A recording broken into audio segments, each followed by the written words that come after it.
Welcome back. तो आज हम बात करेंगे वैद्युत क्षेत्र में रखे द्विध्रुव पर कार्य करने वाले बल युग्म के आघूर्ण के बारे में। तो चलिए शुरू करते हैं। तो स्टेटमेंट इसका देखते हैं और इसका प्रूफ हम लोग करते हैं।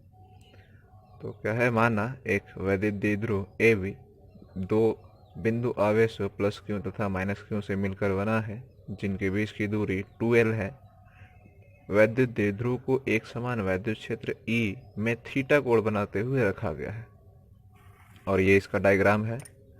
यहाँ पर एक समान वैद्युत क्षेत्र है। एक समान वैद्युत क्षेत्र करने का मतलब सभी के डायरेक्शन सेम होने चाहिए, और जो फील्ड का रिप्रेजेंटेशन है उसमें सभी लाइंस के बीच में गैपिंग इक्वल होनी चाहिए।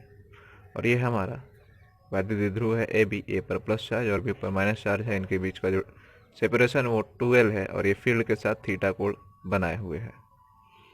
अब ये चार्ज जो है प्लस क्यू, इस पर एक फोर्स लगेगा। फील्ड अगर है, अगर फील्ड अप्लाई है और चार्ज रखा हुआ है तो उनके बीच जो फोर्स लगता है वो इतना होता है।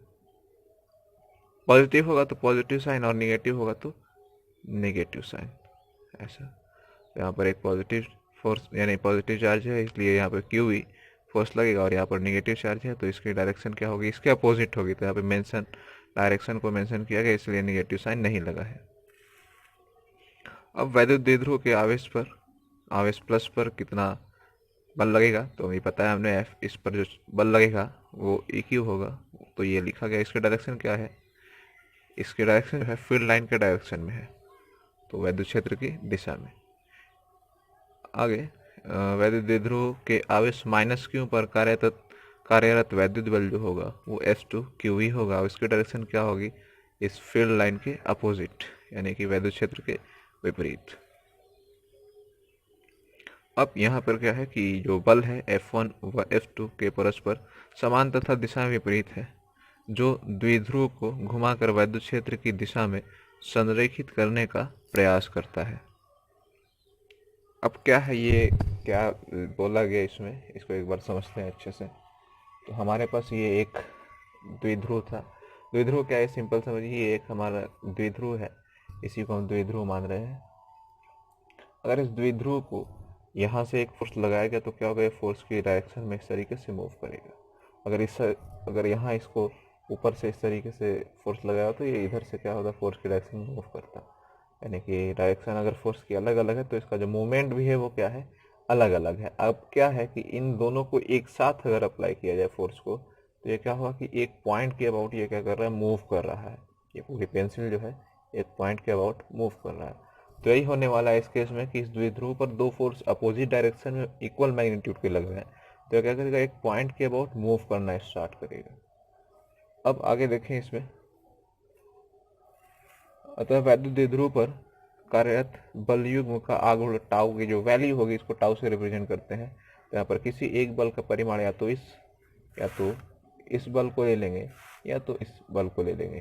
तो किसी एक बल का परिमाण और इनके बीच की जो है, जो बलों के बीच की जो लंबवत दूरी है उसको लेना है। यानी कि लंबवत दूरी करने का मतलब ये दूरी चाहिए। तो इसके लिए देखें, हम लोग कैलकुलेट करते हैं।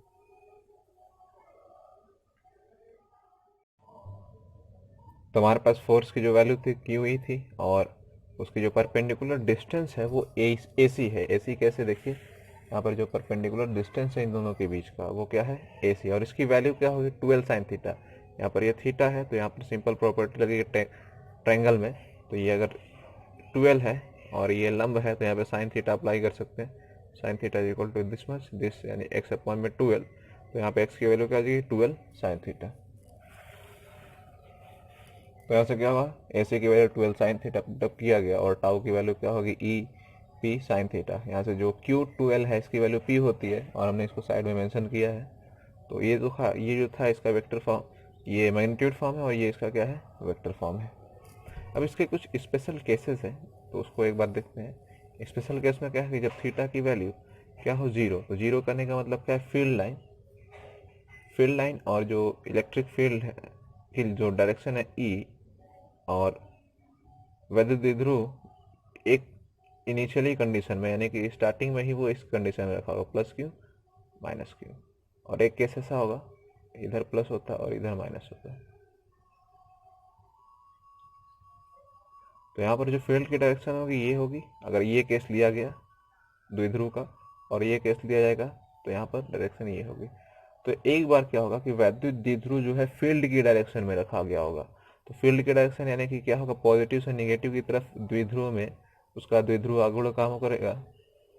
यानी कि ये क्या होगा कि यहाँ पे समानांतर बोलने का कंडीशन मतलब ये है कि ये वाली कंडीशन है कि जो फील्ड लाइन है वो क्या होगी, और द्विध्रुव में जो फील्ड लाइन है वो दोनों क्या होगी, सेम डायरेक्शन में। तो उस केस में थीटा की वैल्यू 0 और उस समय टाउ की वैल्यू भी क्या होगी, 0 होगी।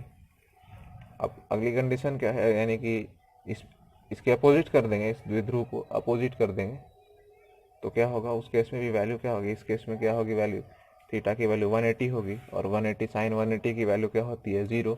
तो उस केस में भी क्या होगी, ये टाउ की वैल्यू 0 आएगी।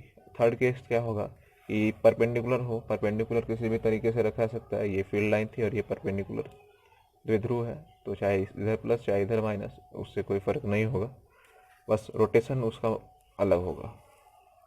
तो ये क्या होगा कि इस केस में क्या होगा कि जो टाउ की वैल्यू होगी मैक्सिमम होगी, तो इसीलिए टाउ मैक्स इसको बोला जाता है।